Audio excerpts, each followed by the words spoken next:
Good evening. I'd like to call the May 11th, 2026 business meeting for the Board of Commissioners to order. We'll first start with the Pledge of Allegiance.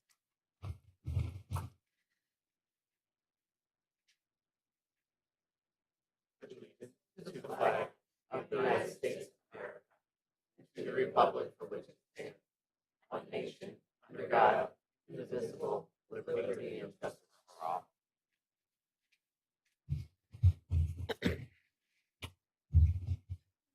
Sandra, will you please do the roll call? Just said I would, and I forgot I had that job right away. Commissioner Moody. Here. Vice President Hull. Here. Commissioner McNamee. Here. Commissioner Carter. Here. Finance Director Brian Shapiro. Zoning Officer Dave Conroy. Township Manager Sandra Zdell here. Assistant Township Manager Megan Hurst. I think I got everybody. Oh, I forgot one. Chief Duffy. Here. All right, great. Sorry, that's not usually my job. Thank you. Doing my best. Okay. Item number 4, we have 4 and 5. We have a couple recognitions for years of service here. So I'd like to just take some time to read something. So for Mike Marini, we're recognizing 5 years of service. I believe he's unable to attend. But over the past 5 years, Mike has consistently demonstrated a strong work ethic, dependability, and commitment to serving the residents of Upper Gwynedd Township. Beginning his career in the Parks and Rec Department, he played an important role in maintaining and caring for all township parks. Through his efforts, our parks remained welcoming, safe, and enjoyable spaces for residents and families throughout the community. His dedication to public service continued as he transitioned into the Public Works Department, where he has become instrumental in the daily operations involving maintaining township roads and infrastructure. Whether responding to the needs of the community, assisting with essential maintenance, or supporting the day-to-day functions that keep the township operating smoothly, Mike approaches every task with professionalism, pride, and a willingness to help whatever is needed.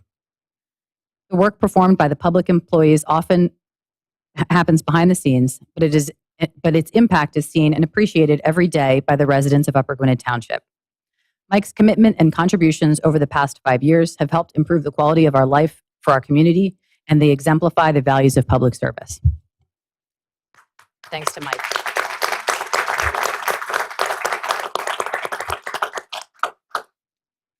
All right, and we have one more recognition. This is the recognition for Howard Peanut Quinn for 35 years of service. For more than 3 decades, Howard Quinn, aka Peanut, has demonstrated an unwavering commitment to the residents of this township through hard work, professionalism, and leadership. A proud United States Marine, he brought the values of discipline, service, and integrity into every aspect of his career. In addition to his daily responsibilities, he also serves as a CDL licensed instructor, helping train and mentor others while ensuring the highest standards of safety and professionalism within the department. He takes great pride in the fact that under his instruction, not a single employee has failed the CDL license examination, which is a remarkable testament to his patience, dedication, and ability as a teacher and a mentor. Beyond his work responsibilities, Howard has also become deeply committed to serving the broader community. For many years, he spearheaded a Toys for Tots campaign, helping bring joy and hope to countless children and families during the holiday season. His leadership and generosity have positively impacted lives both inside and outside the township government. When Howard first joined Upper Gwynedd Township in 1991, the world looked very different. That year, Terminator 2: Judgment Day was the highest grossing movie in America, and the world was just beginning the era of 2G wireless networks technology that would eventually transform how we all lived and worked.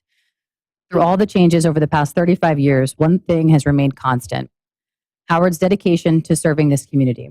Whether responding during storms, maintaining our roads, supporting township operations, mentoring the next generation of employees, or giving back through charitable service, his contributions have left a lasting impact on this township and its residents. Thank you to Howard.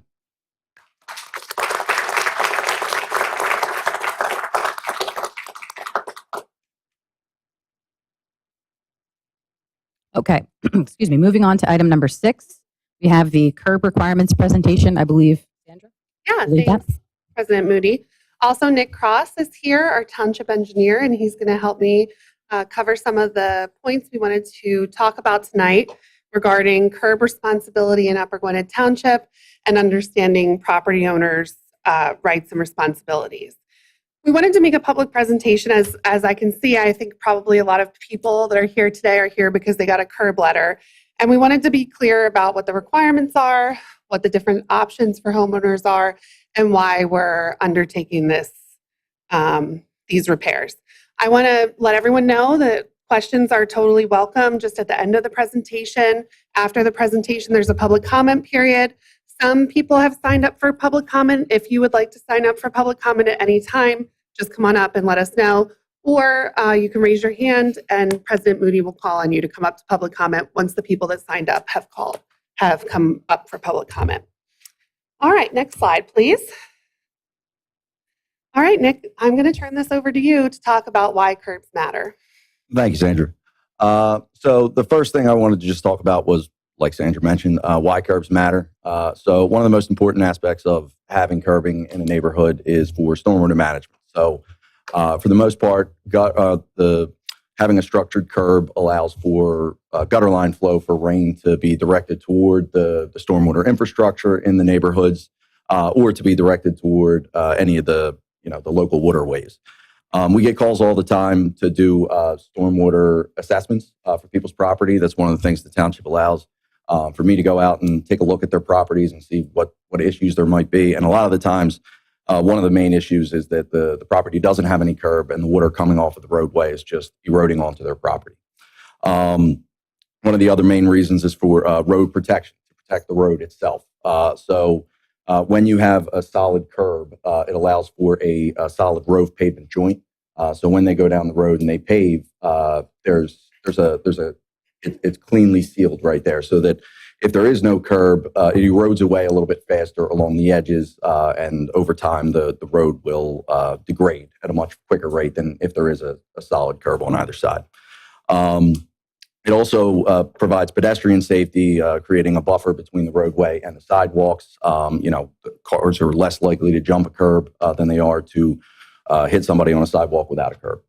And then just for the neighborhood aesthetics, it creates a defined boundary between the road and the yard. And also it leaves runoff of dirt and debris from coming onto the subject property during rainstorms, as I mentioned earlier. And with the road eroding quicker along the property lines without the curb. So those are just some of the brief overview of why curbs are important.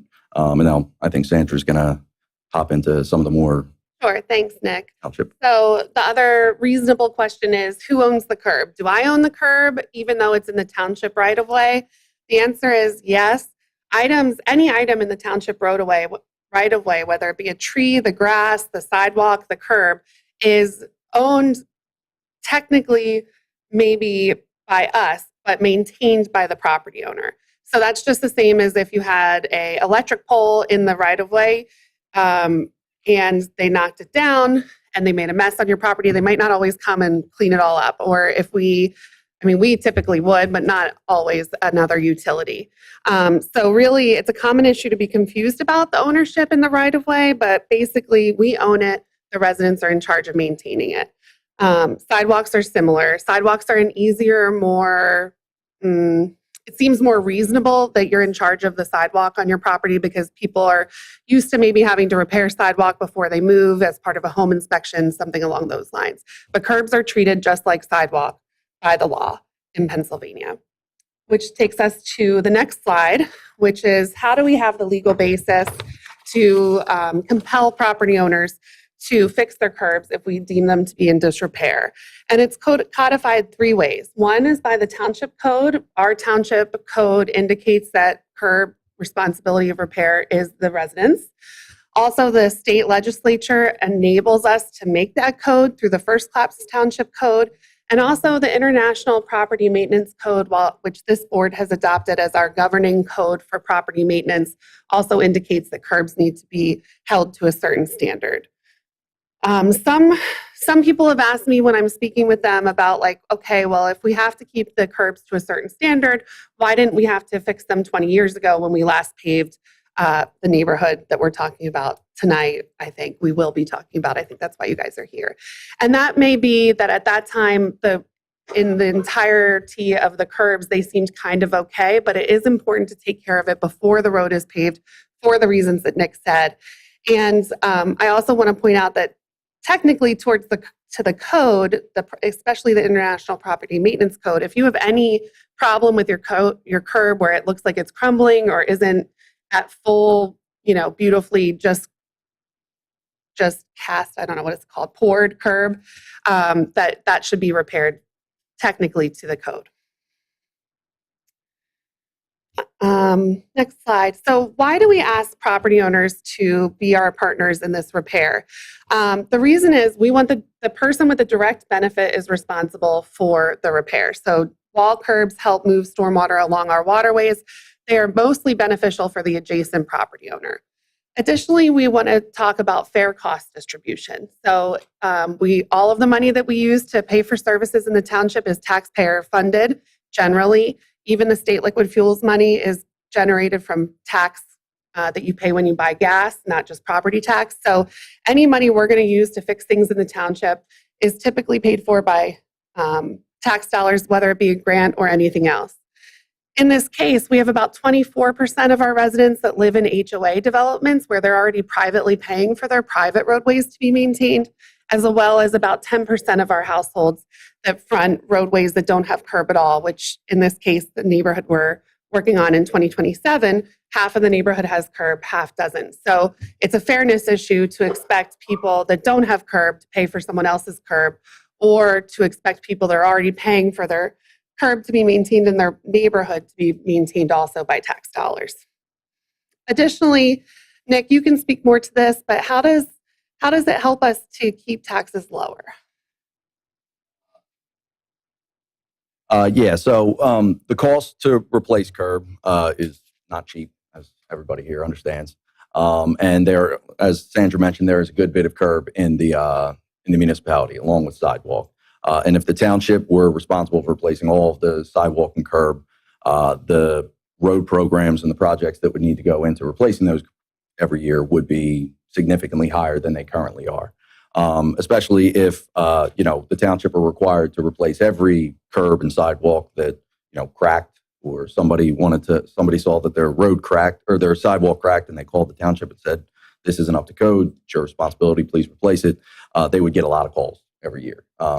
So they would probably spend millions over the next decade or so just replacing curb and sidewalk in the municipality, which would significantly It would really impair us from being able to pave roadways, because we would be spending, so without raising taxes, of course, we would be spending so much money replacing curb that we would have a hard time keeping up with the road replacements. And I don't know how many people have paid attention to my budget presentations. I'm going to guess not that many, because they're, as my husband says, very boring. But we have about, Brian, correct me if I'm wrong, $26 million worth of projects in our capital fund that we have yet to let or yet to start working on, and that's just a 5-year capital fund. So we would probably have to add several more millions to that to be able to handle all the curb repairs, and it could hinder our ability to get other important projects completed. All right, so next up we want to talk about the risk of not maintaining curbs, and again, Nick, this is what I'm going to rely on your expertise for. Thank you. So the first three there, road damage, flooding issues, safety hazards, I kind of hit on those in the first slide. So I'll just jump right into the higher costs later. So as everybody knows, costs only seem to go up. Nothing's gotten cheaper over the last 20 years. So if we decided to just do cosmetic repairs or little patch repairs now, they would probably last 2 to 5 years. Then you'd have to do it again. And 2 to 5 years from now, just doing the patch repairs would be just as expensive, until at a point you do have to replace the curb because there's no other options. You can't patch it any further. The costs are only going to be increased. By replacing the curb now, you're going to get a curb that should last you 30 to 50 years, which is the typical shelf life of the curbs that are being installed.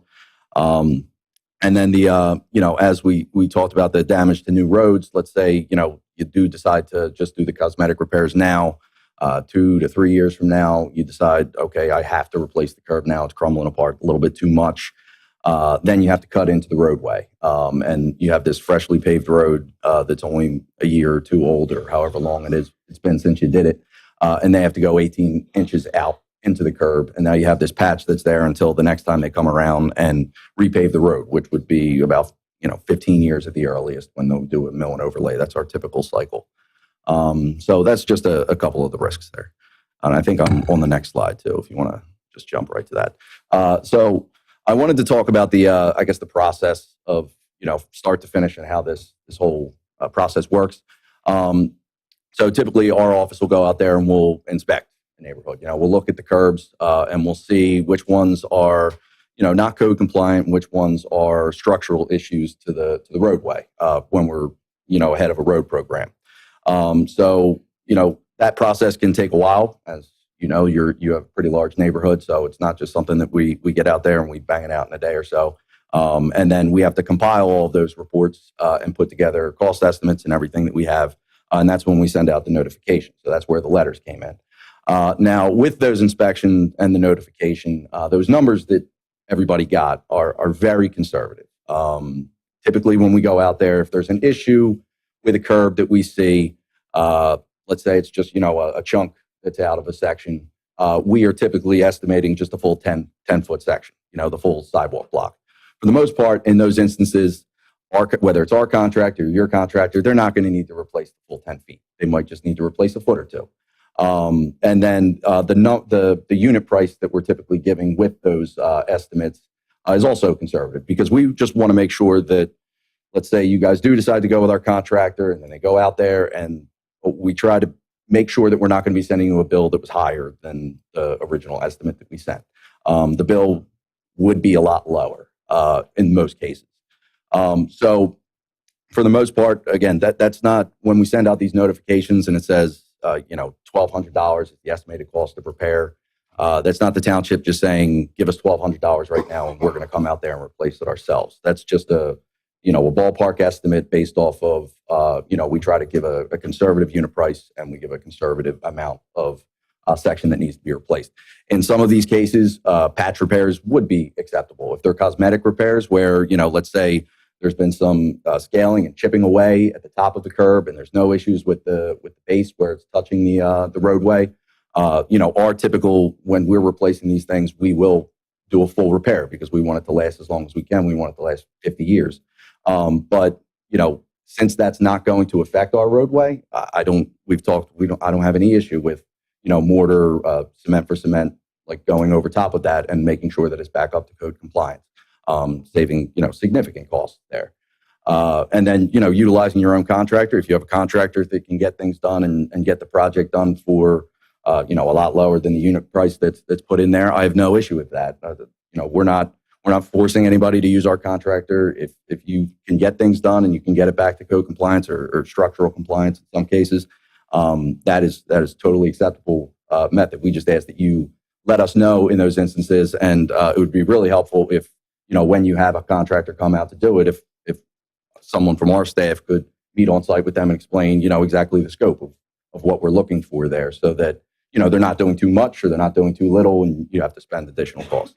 So that's just the background of the inspection and the notification. But the time to repair, typically this project is going to be taking place in 2027. So it's part of the 2027 road program. Right now, the 2026 road program is going to be kicking off shortly. I anticipate construction to begin in June.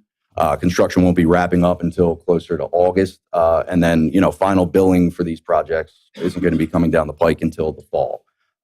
So, for your guys' case, we sent out the notifications as early on as we could, so that that same timeline will probably be followed next year. So the earliest you guys would likely be billed, if you do elect to go with the contractor, would be in the fall of 2027.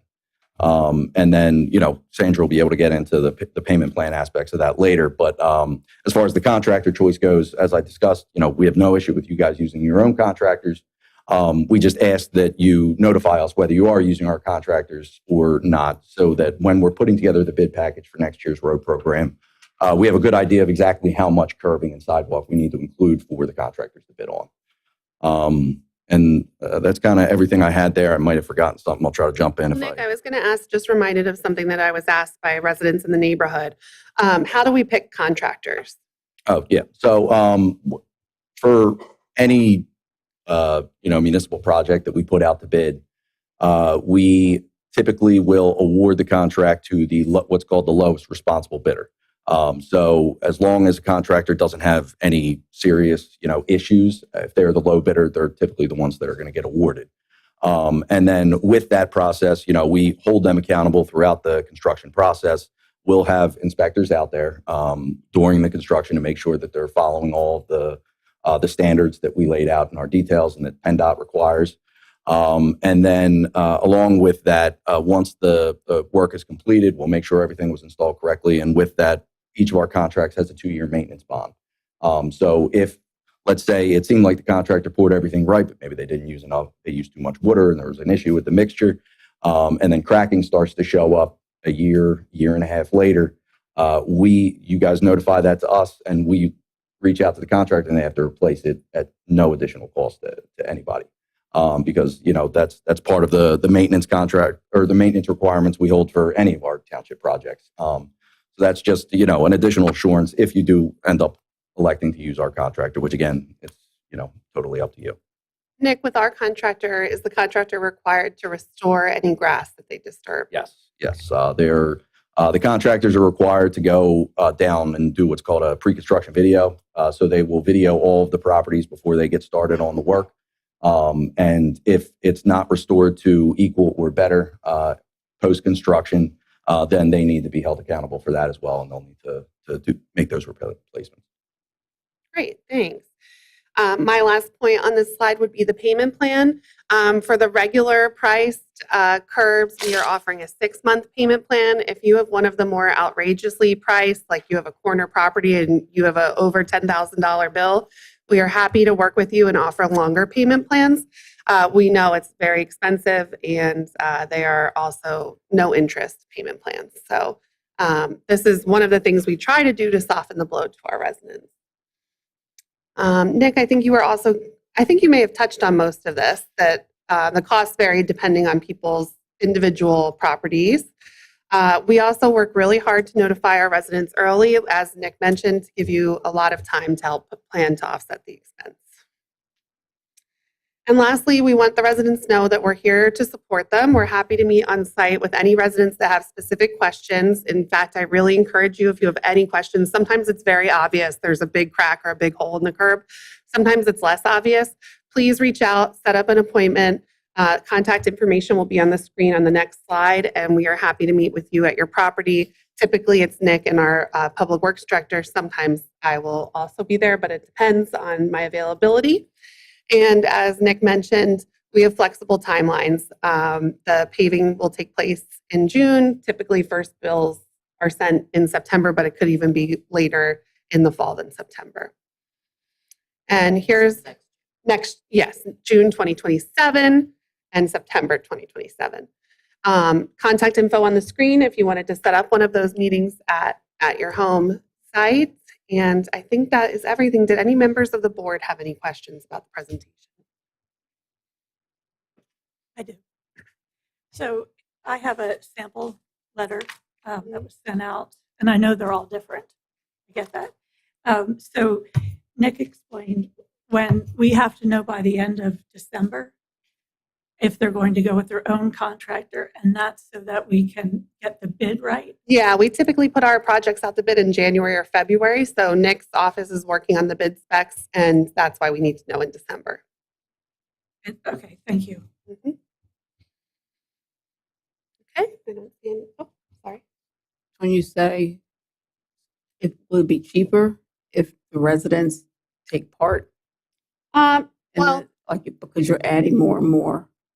so I cannot predict if it's cheaper for residents to go with their own contractor or to go with our contractor, because I don't know yet what the bid price will be for our contractor.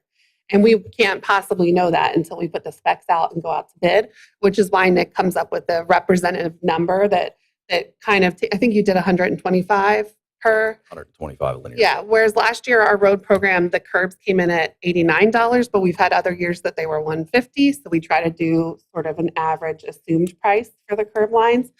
Once all the work is done and residents' curbs have been done, if they elect to go with our contractor, we change the price to match exactly the work that they had done and exactly whatever the bid unit cost price was in our bid that goes out in February or January.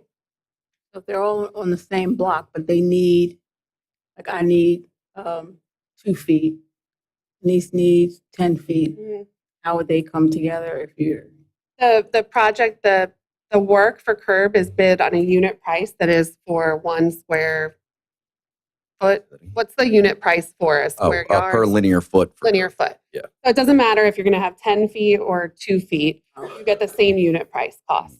Okay, thank you. Good questions. Okay, that is the end of our curb requirements presentation. We also are going to have an announcement from our solicitor, and then we will be open to public comment. So item number 7, Ms. Gallagher, have there been any executive sessions? There was an executive session earlier this evening to discuss matters of potential litigation. Thank you.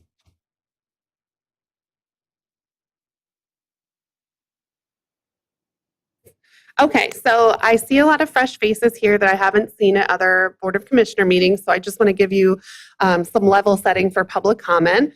Public comment is limited to 5 minutes per individual. We'll give you a little flag with our hand or something if you're coming to the end of your public comment, but as you can see, there's a lot of people in the room, and we want to make sure that everyone has a chance to speak that wants to speak. Anything else I missed? Oh, yes, thank you. If you have a question specifically about your property, like here's a picture of my curb and I want to know what I have to do, that would be one of those things that's better for us to meet individually at your property, because we're not going to be able to answer it tonight sitting here in this meeting, but we are happy to come to your individual properties to answer those types of questions. The only other thing I wanted to mention is that if you do have a question that we can't answer and you want to leave us your contact info, we'd be happy to get back to you about that. So first up for public comment, Anita Fleming. Right there, sorry. If you want to, yeah, sorry. If you want to come up to the podium, So you can reach it. and then you might just have to press the button that says push to make sure the green light is on. Okay, should be on, should be on. Can you hear me? Yep.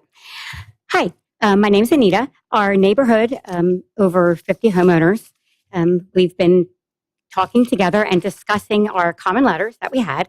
And we received the letters, as you said, Nick, stating that portions of concrete curb and or driveway apron have been identified as either structurally deteriorated or not compliant with current township standards. I'm taking out of your letter. So we have several common questions, and we feel that it's important to make our statements in a public township meeting, just so our concerns can be documented on record. And it also helps that you're not answering these questions 70 times when you come to all of our homes. So thank you. We would like you to provide copies of the design standards that you referenced in the letters and the criteria that you used during the inspection reports that you conducted. Are you asking homeowners to fix these identified areas of deterioration for cosmetic reasons? Because many of our photos seem to be that, where others have more extensive, repairs that are needed that do seem to be, functionality or a safety issue. So, we had, questions about that. I mean, also your letter states that we need to let you know if we'll be utilizing your contractor or contracting privately, but we'll be required to follow the township standards. But we don't have the township standards, so we can't really pursue, other bids for our properties, and the cost involved. So I just feel like a lot of us, as you can see, think it's just difficult to make that decision now. I know you didn't put the bids out yet. Also, in my thought, I don't even have anyone paint my house paint a room in my house without a specific contract to me. So am I, Anita Fleming, going to have an individual contract with a warranty saying this is what's going to be done, this is how much it costs on my house, as a compared to other people? So this is just basic questions. I'm just going to kind of open it up and start it off. If you have any answer, thank you, by the way, for answering some of the questions that alleviated what we have here. So it would have been helpful if this maybe came in the letter, or you said a little bit of basic information. But I want to thank you for that. So that's my part. I think it would be a good idea. We have curb standards, and we have a sheet that I've emailed to some residents. I don't remember if I sent it to you, Anita, but it has the 3 types of code that I referenced in the presentation. It has links to the exact code that you can click on. They are available on our website, but we'll post it in We'll do a section. I think if you search curb, you'll be able to find it. We'll name the website section something with curb so that you'll easily be able to find it. And also we have curb section details, driveway details, and there was something else in that third detail that you sent me, Nick. It's like curb specs, driveway depression specs, and something else. Okay, the depressed curb. Yes, that's it. So we'll post those there as well. Those are easily you can print them off and just hand it to your contractor and they'll be able to see exactly what you were looking for, like 4 inches tall, or I'm making up 4 inches. I don't know if that's the exact inches, but that's what the standard will show. It's sort of like, it looks like an architectural drawing. But just respectfully, I'm a teacher, so I don't expect someone to know what a benchmark is for an ELA lesson. To look through that and try to find it, I'm asking if you could just maybe say which section, which could like basically show us where it is that I could look for specifically, what you're asking me to do with my Well, we're going to make a special, I'm just telling you now, we're going to make a special section of our website. Oh, thank you. That will say curb specifications. Just search curb. If you look at our township website, there is a search bar right up here in this section. We will make sure that wherever we place it, if you search curb, you can find it. Great. That will be the easiest way, I think, for that. And then the second question you had, Anita, was about, will the contract be warranted? Or like, how will you know that exactly what's necessary on your property is getting done if you go with the township contractor? Is that what your question was?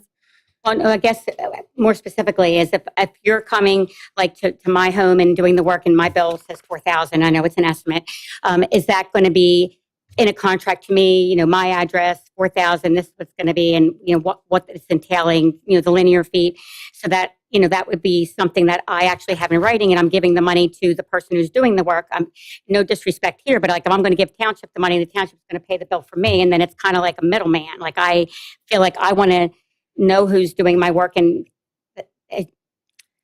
so if you decide, people, and I understand right, now. You had said the more people that do it, the cheaper it's going to be. So same thing. Like if we all decide together that we do have people in the business that we know, we may want to go with them and then give them the 50 houses to do. I'm not saying that's what we're doing, but And that's totally fine either way. The The only way we can certify that is if you use our contractor, but you will get a letter from us. So in December, if you say, I'm going with the township contract, you will get a letter from us with your exact linear feet and the information from our public bid document, which is also public, and we'll post in that same curb location. And you'll be able to see the linear feet delineated in the contract. But there won't be an individual contract between the residents and the contractor because the contract's going to be with the township.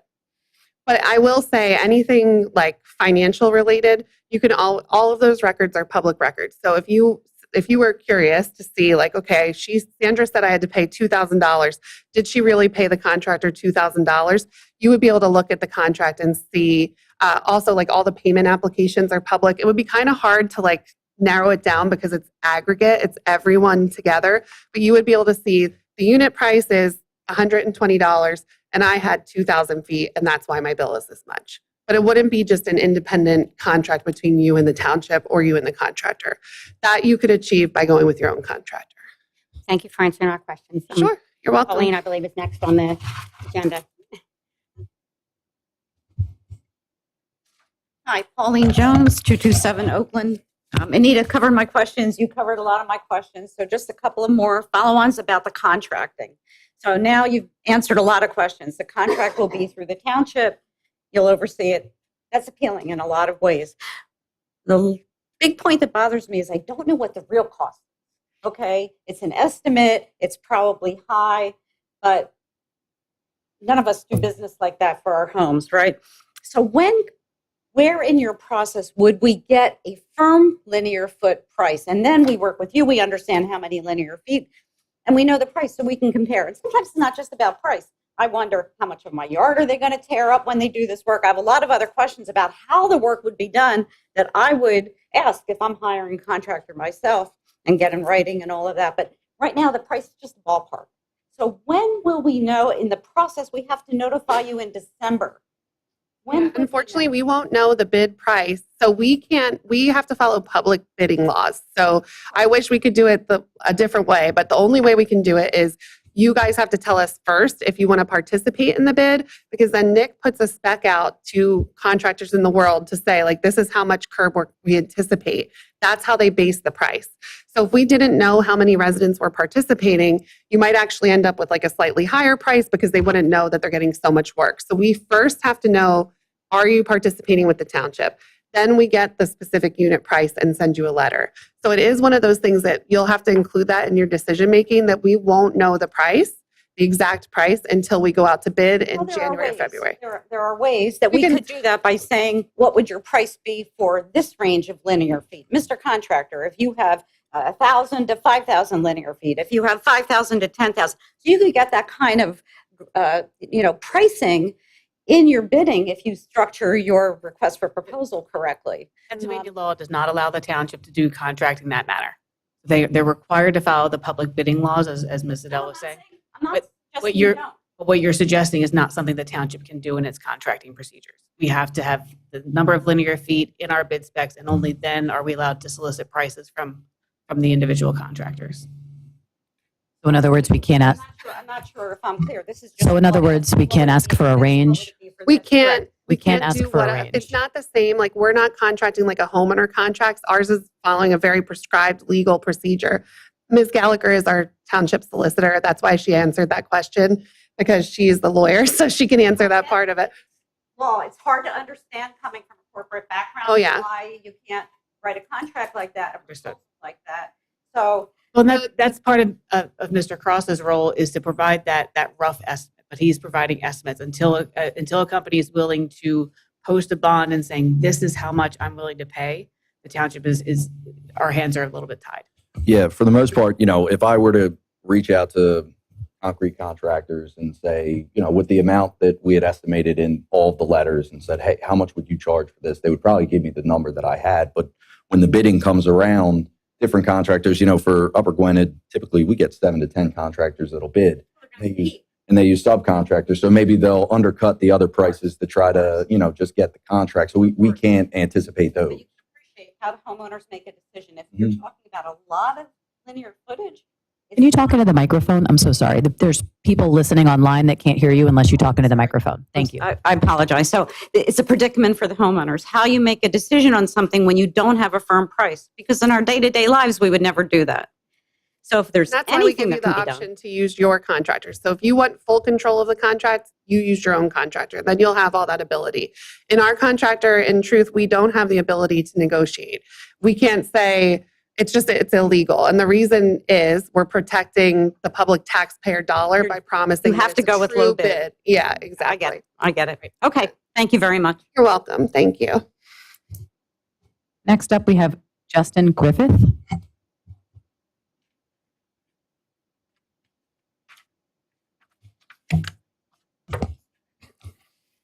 Good evening, everyone.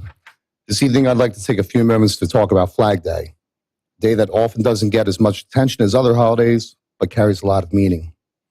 Flag Day is observed on June 14th, and it marks the adoption of the American flag in 1777. On that day, the Continental Congress passed a resolution stating that the flag of the United States would have 13 stripes, alternating red and white, 13 stars, and a blue field representing the original 13 colonies. At the time, the country was in the middle of the Revolutionary War. Flag wasn't just a design, it was a symbol of a new nation trying to define itself and stand on its own. Over the years, the flag has changed as the country has grown. Stars have been added for each new state, bringing us the 50-star flag that we recognize today. But even as it has evolved, its meaning remains rooted in unity, freedom, and perseverance. Flag Day itself didn't become widely recognized right away. It gained popularity over time through efforts by individuals, communities who believed the flag deserved its own day and its own recognition. In 1916, President Woodrow Wilson officially proclaimed June 14th as Flag Day. And later in 1949, it was established by Congress as a national observance. What makes Flag Day unique is that it's less about celebration and more about reflection. The flag represents the history of the United States, the struggles, progress, and the people have contributed to shaping our country. For some, it's a symbol of freedom and opportunity. For others, it's a reminder of sacrifice and service. You'll often see flags displayed more prominently on this day, on homes, schools, public buildings. It's also a time that when many people take a moment to learn or reflect on proper flag etiquette, how it should be handled, displayed, and respected. But beyond all that, Flag Day is really about recognizing what the flag stands for and how those ideas continue to shape life, everyday life. It's just fabric and color, but the meaning behind it is something each generation is responsible for carrying forward. Thank you. I just had one question for the board. Does the board plan on any celebration or observance of Flag Day in our township? No, we don't have anything planned. Okay. Thank you. So in that case, the Upper Gwynedd Township Republican Committee invites all residents of all political spectrum to a short ceremony on Thursday, June 11th at 6:30 p.m. in Lansdale Memorial Park for a short celebration of that Flag Day. All are welcome. Thanks again. Thank you. Thanks, Mr. Griffith. I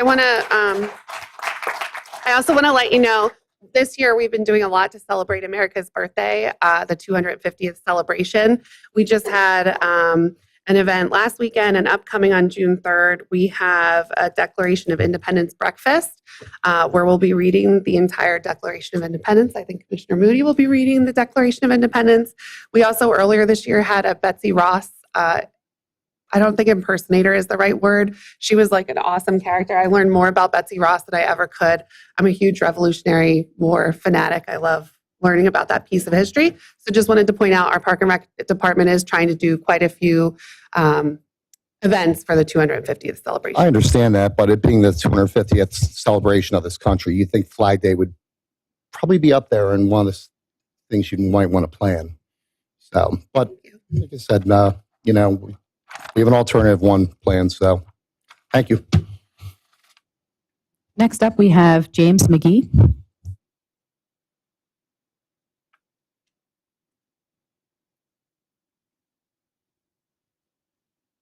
Hey, how are you? Good evening. This is James, 215 Oakland. In regards to the curb repair, the only questions I have are, can we make the repairs ourselves if they're very nominal? If the repairs are extremely nominal? I mean, given the information online and what we can do? You mean as opposed to a contractor? Correct. Yeah, as long as the standards are followed, you can do it yourself. Okay.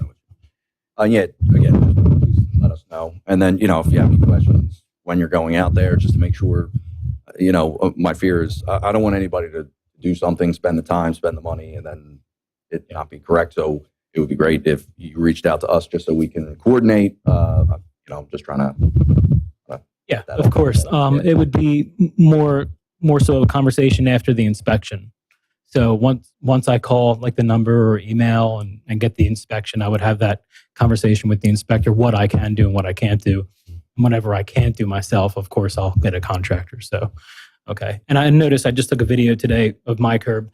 I don't know if this is the same with a lot of your curbs, but it seems like a lot of the damage is on the street side of the curb, like chipped up from the trucks, from the snow plows and things like that. And the curbs themselves actually seem pretty decent. So I don't know if you want to address that. Thank you. Thank you. I can address, the side of the curb that faces the roadway does get more wear and tear. And definitely, yep, our trucks hit them sometimes. It's part of regular road wear and tear that curbs experience. That's why they're there. Instead of us ripping up all your grass in your front yard, we're banging into the curb sometimes. So that's just one of those things that happens to curbs, unfortunately. And, I wish I could say we'll take care of all of them. But again, if I said that, then I would be having to take care of not a lot of other things that you probably want us to take care of. And again, in those instances, depending on the scale of what has been chipped away, if you already use some sort of mortar or like for like cement, as long as there's no structural issues down toward the bottom of the curb, that's an acceptable method as well. Thank you. Next up is Mike Hall.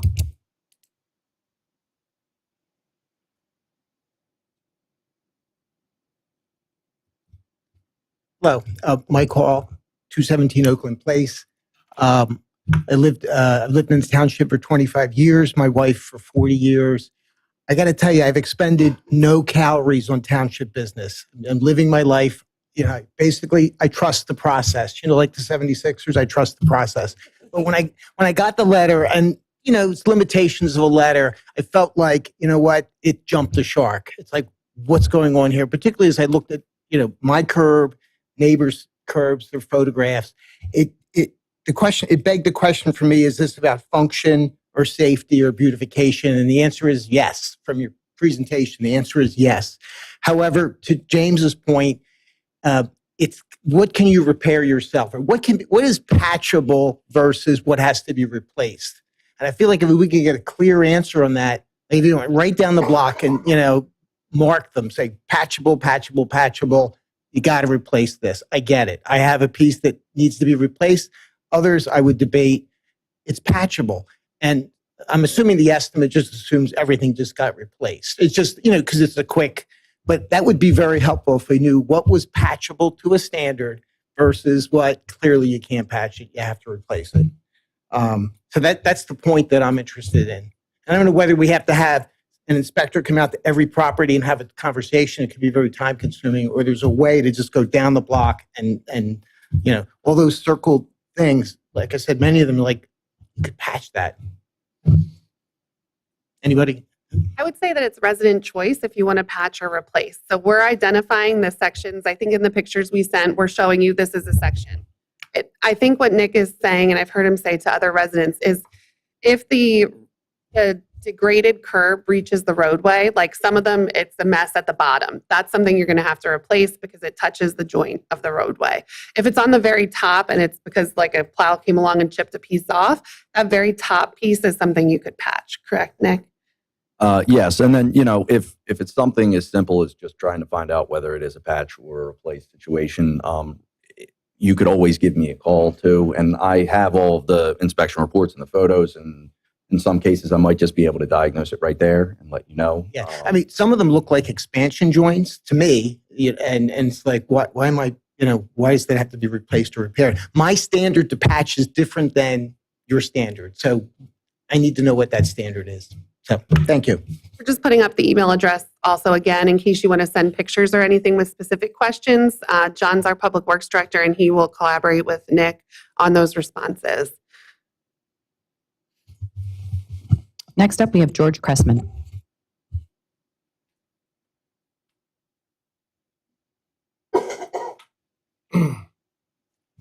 Good evening, everyone. Thank you for listening to all of our concerns. So a couple things. I mean, I did meet with Nick and John. I know the question came up about design standards. And then Nick, you mentioned about PennDOT. So can you go back to the slide with this talked about design standards? Because nowhere in that slide was PennDOT mentioned. Right there. So where does PennDOT fit into those three boxes? I believe in the township code, it says that, it needs to follow the publication 408 PennDOT standards for curb replacement. Okay. Also the roads? Roads, yes, they need to follow the roadway replacement. That's part of using the liquid fuels funds. Okay. So I'll go to that. So you want everybody to fix their curbs up to said standard, but you're not going to fix the roadways to the same standard. No, you're not. I'll bet you $1 million right here tonight. You won't. You know how I know that? I mean, I'm a professional engineer. I've been living in our neighborhood for 33 years. There are issues of ponding right by Kurt's house. It was caused most of his damage. And throughout the neighborhood, the road isn't crowned properly. I bet you if you go to the standards and look at how a road should be crowned, you're not going to find that in existence in our neighborhood. As well as we are missing far too many, or we got far too less inlets. You know, so to deal with stormwater or the issue of curbs. And Nick, I will say, because I'm jumping around, but when you mentioned about curbs are good for road damage, preventing road damage, flooding issues, and safety hazards, like I'm going to have to throw down the card and say, I disagree with you. And the reason is in our neighborhood, you know, you have White Oak, has 0 curbs, period. And you look at the road on that street and you compare it to others with the S curb or the regular curb. And so if Nick's comment, though in general, I would agree with him, but our neighborhood is a mix. And the White Oak pavement is probably better without curbs than the other sections. Because it's not graded properly, it's not crowned, and the road isn't sloped properly to get it when it gets to wherever, to get it off the road and into the inlets.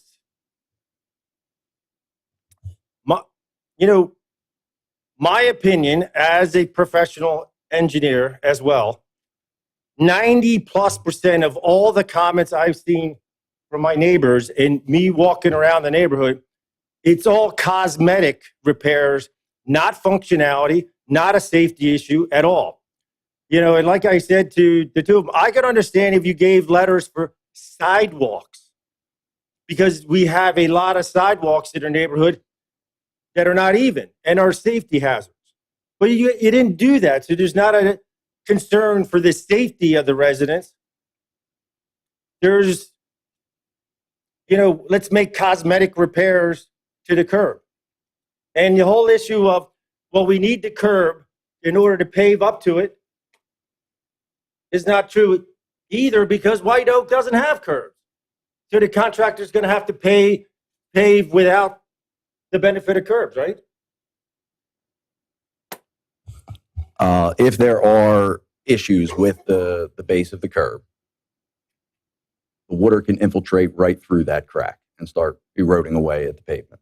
If there's no curb, which is the situation on White Oak, I don't know what the grading on White Oak looks like, how the houses are all graded toward it. But I do know that all of the houses on, was it Meadowbrook, Jenkins, Brookside, they were designed with the curb. So I can't speak to why some were put in with curb and why some were not. I also can't speak to why the crown of the roads weren't constructed properly when this development was built in, was it the 60s? I'm not sure when this development was built. But if we were to go out that we can't just replace all of the crowns of the roads that were improperly constructed back 60 plus years ago. Because again, the cost of these projects would be significantly increased year after year. We hold to the PennDOT standards that they have for roadway rehabilitation, which is why we go through these liquid fuels road programs. We follow to the standards that they hold us to year after year. That's all I can really say. So, like we talked specifically about my driveway and my neighbors across the street, Bob Hamilton. Hey, George, it's been 5 minutes. Okay. We have a limit of 5 minutes per individual. Okay. I wasn't given a warning if I. At the beginning, we mentioned a 5-minute. Yeah, but typically you folks say you got 1 minute left. Okay. But in the end, you know, I think all my neighbors would agree, we would specifically like to have a separate meeting just for our neighborhood and these concerns. Because if you just allow the contractor to mill and overlay, the subbase issues, that's a majority of our neighborhood. It's the subbase, you know, and base and subbase are not properly compacted. So you can keep milling and overlaying, and it's not going to do anything. In another 6 months, a year, it's going to look the same. Also, as we had discussed the other day, George, you know, when we do these mill and overlay programs, when the contractor goes out there and sends the milling machine, if there are base issues, which, you know, as you mentioned, there probably are a few out there, it's required that they replace that section of base so that we can mill back over there with a stronger base. So our inspectors will be out there when they do the milling to mark out the areas where you can see the base chipping away. And we did discuss that there are going to be, there's probably some areas that could use a little bit of further milling than the typical 1.5 inches, a little bit of a variable mill because of the microsurfacing that was done in the section of the neighborhood, which, has kind of increased the gutter line. So it would redefine the crown a little bit more than is currently out there. So we have discussed that, these are things that we are looking into, that we are going to be including with the road program. I can't say for certain exactly where they're going to be because we haven't started the design for that road program yet. We're still on 2026. But these are things that we look into every year when we do these road programs. So The last quick question, Nick. The press curb at the driveway. George, Should that have a wide George. slip? Or- We've had over 5 minutes. Thank you. Next up, we have Kurt Angermeyer.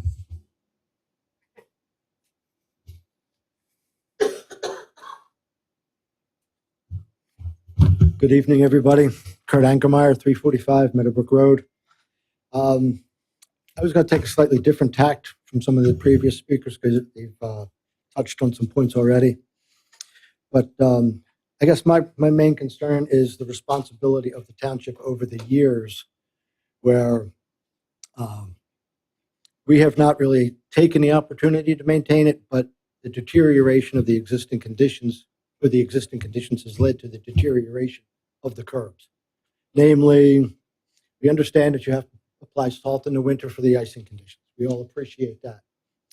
However, in my particular situation, I have a very large flat spot in front of my house, which if they do the milling and replacement, is not going to change unless the design is changed. And B, leads to ponding and freezing and breaking of the curb. Because the salt water infiltrates, you get the freeze thaw effect on the curb, so it breaks the curb up. And over 30 years, if you drive by my house, you know what it looks like. I took a walk around White Oak, Oakland Place, my road, where the rolled curbs are, my flat curbs are, and having significant construction experience, you can see where, especially on the S curbs or the rolled curbs, as you call them, where the utility lines go in from the lateral and enter the property owner. Probably 50% of the failed curbs have dipped in those utility trenches, which to me means initial poor construction.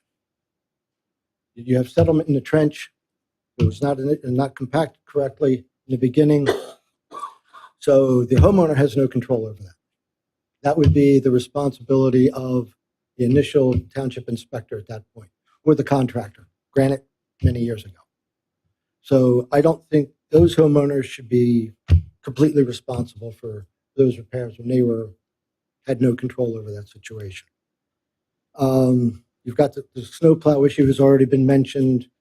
My one neighbor was kind enough to send me an email, saying that he witnessed the snowplows breaking into my curb and creating an unsightly condition, as he chose to call it. I think I would also like to address Nick a little bit more with some of the design standards on this. If you walk around a neighborhood, the curbs don't meet a typical 6-inch reveal that you have. Will that be addressed in the design specs? Will the deteriorated depressed curbs at the ADA ramps at Jenkins and Meadowbrook, that's been deteriorated. Those ADA ramps were generated with state or county money. I don't see why the homeowner should be responsible for that work. There's numerous misalignments and can they just be addressed by pushing and pulling the curb, maybe, or doing something like that, keeping the original concrete in place, even though it's a little bit out of alignment. A couple other things. We already addressed why this was not done 20 years ago when costs would have been a third of what they are now. I've been there for 25 years and just wondering why this wasn't addressed 25 years ago. Right. And my final point is this is going to be expensive for everybody, myself included. And for years, and I know it was in the budget and it's been engineered, and there was a stormwater management plan designed for our neighborhood, which would have helped alleviate this problem.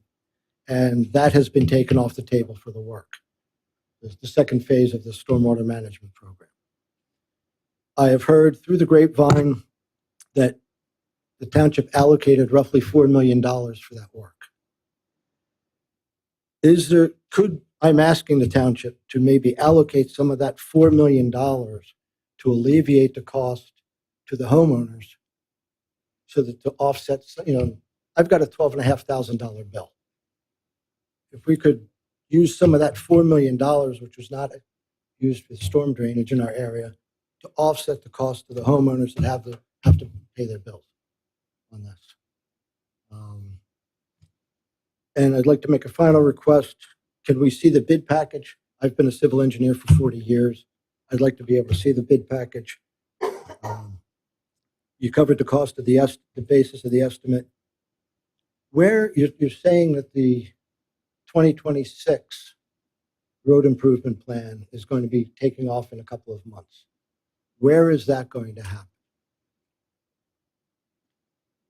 Oh, like which roads are being Yes. paved? What section of the township is that going to be? So Sure, Nick can answer that. Yeah. It's a Township Line Road from, I'm sorry, I'm drawing a blank of Sweetsford. So it's Township Line Road from, what is that intersection right there? Old North Wales Road, down to the point where it becomes county-owned road. It's right past the wastewater treatment plant. It switches back to county-owned. Okay. And then Sweetsford Road from Township Line Road down to the railroad track. Okay, so no curbs. It's mostly, yeah. It's in those situations, it's mostly like not residential areas. It's more the larger roads, but yeah, we looked into those as well. So no curbs there. I don't think there's much curb. There isn't any. Yeah. Okay. Mr. Angermeyer, I think that question, we did do the Rexdale neighborhood 2024, was it, Nick? 2025. So sorry, I'm getting the years. In 2024, the Rexdale neighbors had to do the same thing that you're having to do in advance of the 2025 paving. Where is the Rexdale neighborhood? Thank you. Sure. The Rexdale neighborhood is off Hancock. The roads are like Ivy Lane, flaking on some other. There's Rexdale Park is there. You can put it in your Ivy, GPS and check it out. Hunter. Ivy, Hunter. All I could think of was Ivy, but those roadways. Okay. It's off of Hancock. Okay. Thank you. Mhm. And you mentioned a maintenance bond for 2 years.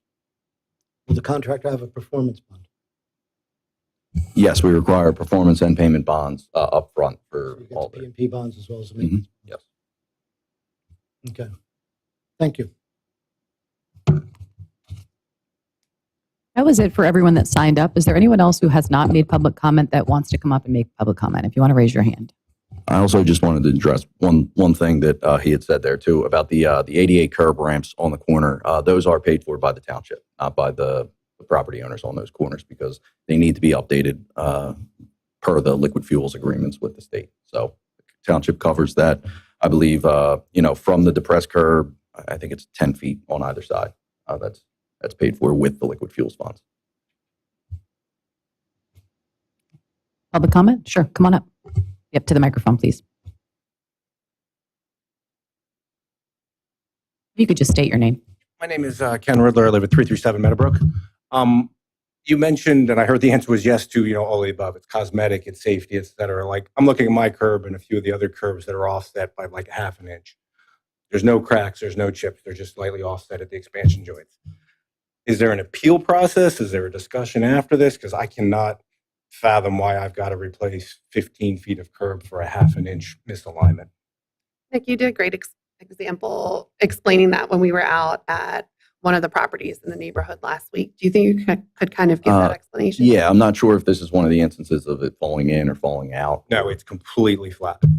It's just the Oh, the They're misalignment there. Misaligned by half inch. Um, There's no cracks at the now- bottom. There's no place for water to come in to take it out. It's just In misaligned. those instances, I believe that could be a cosmetic repair where you kind of shave down on either side of it. You know what I mean? So Yeah, I would argue that would make it worse because that's going to break down the integrity of the curb that's already there, that's completely sealed, and then I'm going to start chipping away at it so that it lines with the other one, and then if it's gonna saw open the cut, water no, and cracks. that's not Not the way concrete works. when it's saw cut. No, it's not going to have that issue. Okay. So if they align, you're fine. It doesn't. Is there a That's the distance from the code. road? Huh? Is there a distance, a height? No, from it's just road that you're the code measuring? compliance of the all setting is the issue. What is the I'm code just going to compliance? caution. What is the that offset? with specific property concerns, it really is best for Nick to go out and view it because I would hate for him to give you some assurances tonight. And that's fair, but I just I'm just wanna- trying to figure out what the assumption is because it would, like I saw the circles and I'm like, half an inch of, curb and $5,000 bill seems a little ridiculous. So you're saying each Not one a bill, of us has though. It's to an do- estimate, just to be clear. Yeah, that? it's not a bill, just an estimate. Yeah, I heard it's worse because it could be higher. So that's not better. It has, I just want to be clear, we are really make those estimates high so that hopefully it will not be higher. I don't want to say 100% because if I do, I'll be in big trouble. But so far, one has never been higher. I'm not sure sticker shock on the residents is the best approach, but if that's what Whichever works for approach you. I take, we will still have a room full of people. But Fair enough. I think if we gave you a too low approach, you'd be more mad. Okay. So you're saying on the individual ones, I would need to make an appointment and have somebody come out and look at it. That's what I'm hearing. Okay. All right. Thank you. Anybody else for public comment? Come on up. George, you've already made public comment, if you don't mind. Yes. Well, I got a couple more questions based on other. We only allow one public commenter. Thank you.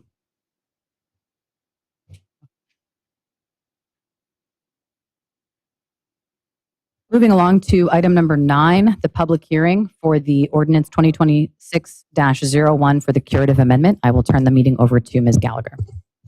Sure. If you bear with me for 1 second. Okay, this is a public hearing to receive comment related to ordinance 2026-01, which is an ordinance amending the code of Upper Gwynedd Township at chapter 195 by amending and restating Article 2, word use definitions, Article 4, regulations applicable to all districts, and Article 5, district regulations to provide specific definitions, standards, and criteria for boarding house, data center, dwelling unit, family, group home, and rooming house as a curative amendment. I'm just going to pause while everybody's exiting. Do you mind closing the door behind them? Thank you.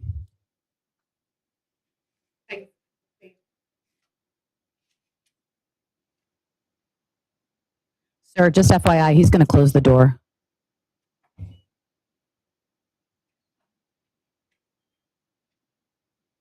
Thank you. As indicated in the title of the ordinance, this is a curative amendment this evening to revise certain sections of the Township Code where a challenge to the substantive validity of the Township's code was raised the latter part of 2025. Exhibits this evening are T1 will be a copy of ordinance 2026-01. T2 will be proof of publication of legal advertisement, which this ran on April 24th and May 1st, 2026. T3 will be Upper Gwynedd Township Planning Commission review letter, and T4 will be a copy of the Montgomery County review letter. We had a lengthy explanation regarding this ordinance last month, but my colleague Greg Heleniak is here to answer any specific questions, provide any additional context regarding the specifics of the ordinance.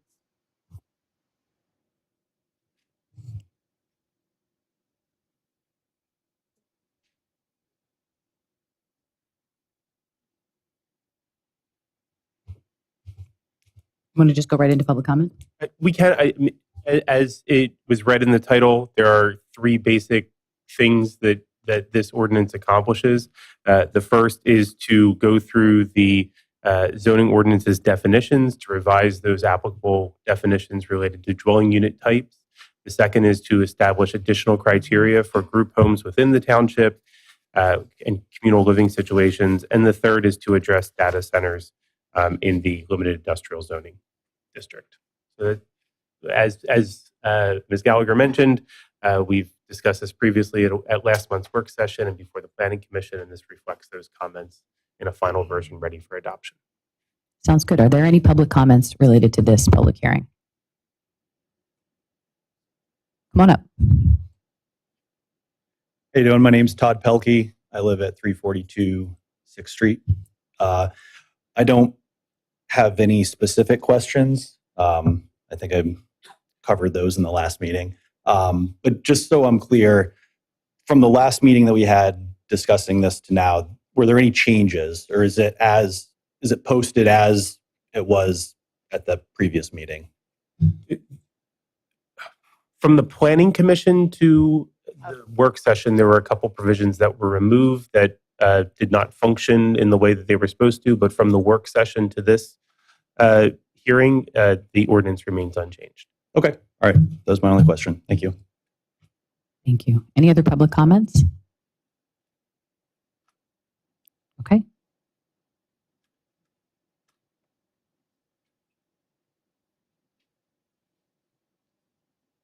All right, I'd like to make a motion to close the public hearing. So moved. Hearing is now closed. Okay, I have to take a vote on it. Thank you. All in favor? Aye. Hearing is now closed. Item number 12 then. You're fine. You're fine. I'd like to make a motion to approve ordinance 2026-001 as discussed. May I have a second? So moved. It's just 01. Excuse me, -01. Thank you. Any board comments?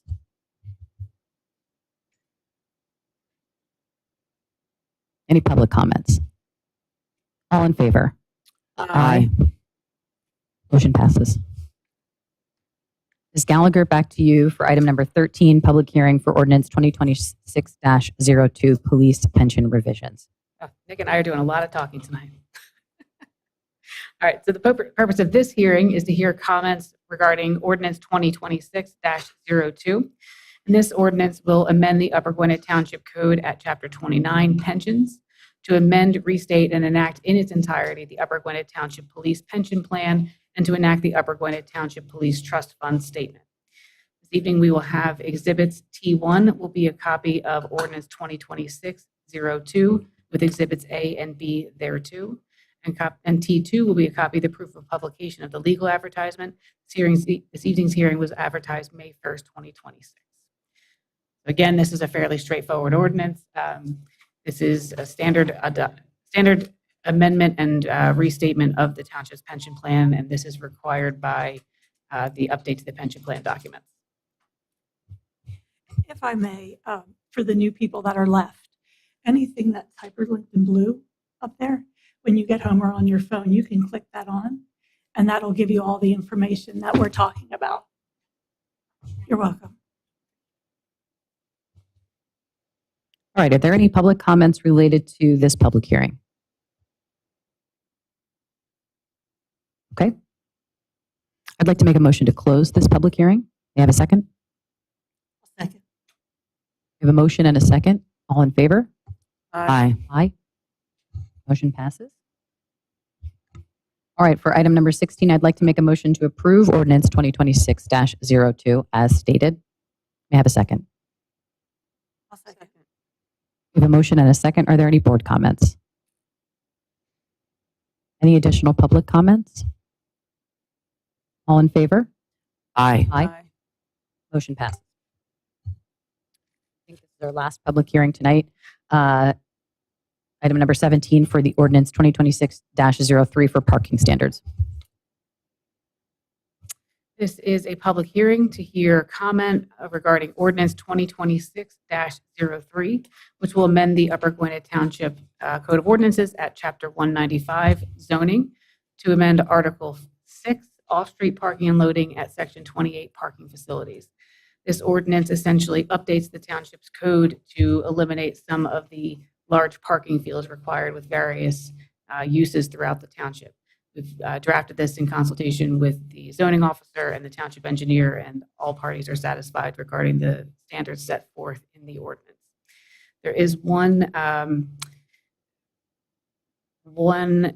minor change to the proposed ordinance, which does not require re-advertising tonight.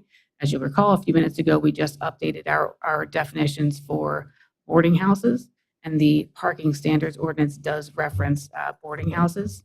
So we would suggest that this be changed in section A2 of the ordinance, that just be updated. To be updated to reflect the changes that were made earlier this evening. So with that, a copy of, or T1 will be a copy of ordinance 2026-03. T2 will be a copy of the proof of publication of legal advertisement. This was advertised for consideration on April 24th and May 1st, 2026. T3 will be a copy of the Upper Gwynedd Township Planning Commission review letter. T4 will be a copy of the Montgomery County Planning Commission review letter.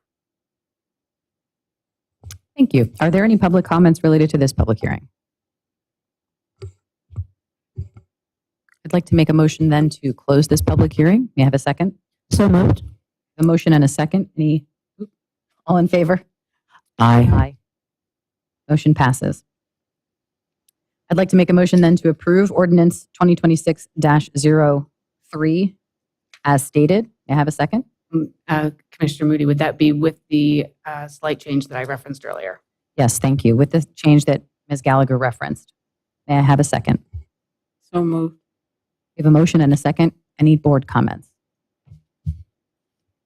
Any additional public comments? All in favor? Aye. Motion passes.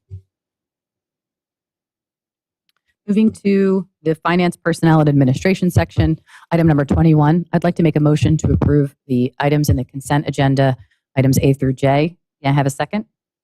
So moved. We have a motion and a second. Are there any board comments? Any public comments? I have a board comment.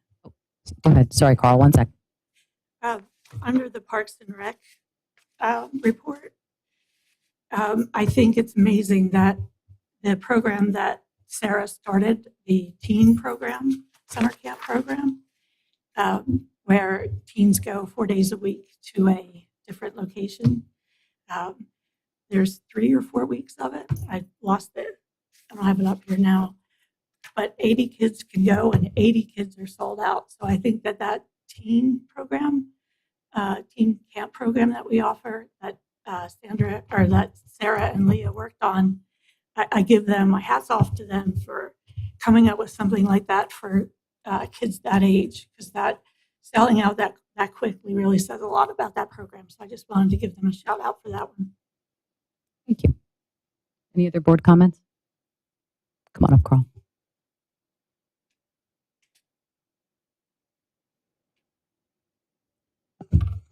Yes, Carl Smith. I am a resident. Item I is proclamation for Pride Month. I find it curious this board is focused to do that in light of what Justin just spoke about, not recognizing Flag Day and the 250th anniversary of the country. So I think the priorities of this board are askew when it comes to these things. It's not surprising to me, but I wanted to publicly point that out. Thank you. I believe this requires a roll call, so I'll take the roll call now if you're okay with that. President Moody? Sounds good. Okay, President Moody. Aye. Vice President Hull. Aye. Commissioner Carter. Aye. Commissioner McNaney. Aye.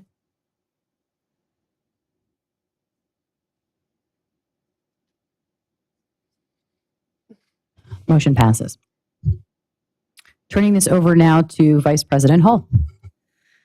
Thank you, President Moody. I have one agenda item tonight, and it's 2 items for our township employee handbook. It's regarding 2 items for that. The first is regarding volunteer fire and rescue services. This is a provision that will allow our employees to participate in our volunteer fire department if they so choose. It's paving the way to try to have more collaborative action between some of our staff members and our fire department or our first response services. And then the second one is we now have a family and parental leave policy that happened with our last round of police negotiations and our new police contract. And now we are extending it to all of our employees. Super excited that we finally do have a family and parental leave policy. And I'm very proud of us that we are approving that tonight. So I would like to make a motion to approve the addition of the volunteer fire and rescue services and family and parental leave benefits policies to the Township Employee Handbook. We have a motion and a second. Are there any board comments? Any public comments? All in favor? Aye. Motion passes. And then I also had two other little items. The first is that this is Police Week. So if you see a police officer, that could be a man, woman, or dog in blue, please definitely thank them for their service and say hello to them, have a conversation with them, especially this week. You should see them extra places this week. They were giving out coffee before this meeting began. And then the other thing I wanted to bring up is I wanted to do a big shout out and a super huge thank you for our pool. Our pool is, some people don't realize this, they just assume that the pool is part of our township and that we pay for it and we maintain it. That's actually not true.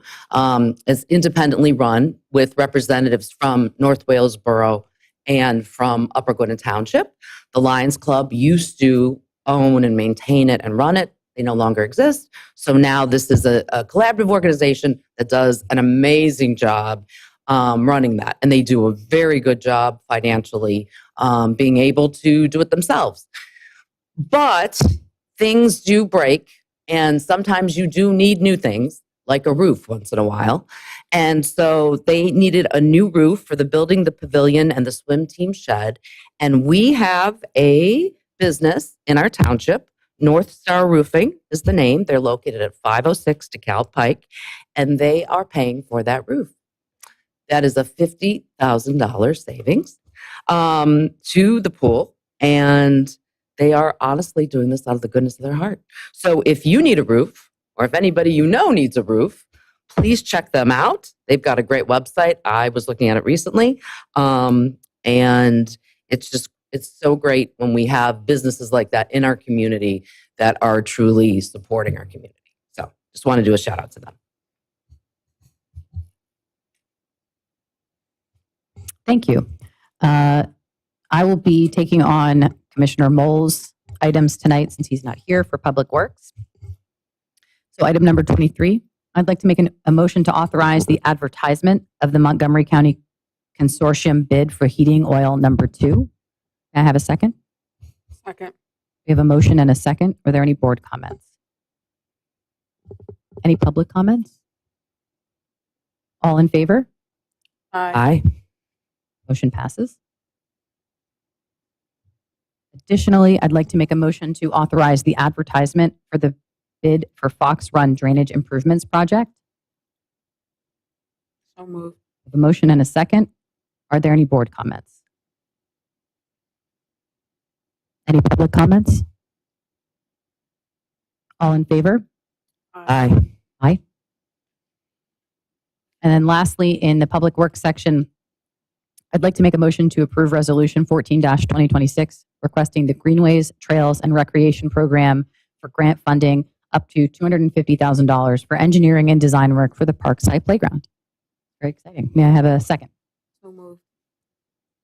We have a motion and a second. Are there any board comments? Any public comments? All in favor? Aye. Motion passes.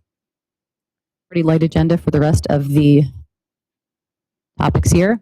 Then moving on to final other business. Item number 26, I'd like to make a motion to approve the May open paid invoices. May I have a second? So moved. We have a motion and a second. Ms. Zadell, would you please do the roll call? Oh, I'm sorry. Are there any public comments? Any board comments? President Moody, Aye. Vice President Hull, Aye. Commissioner McNaney. Aye. Commissioner Carter. Aye. Ayes. Motion passes. And then item number 27, I'd like to make a motion to approve the May paid invoices. May I have a second? So moved.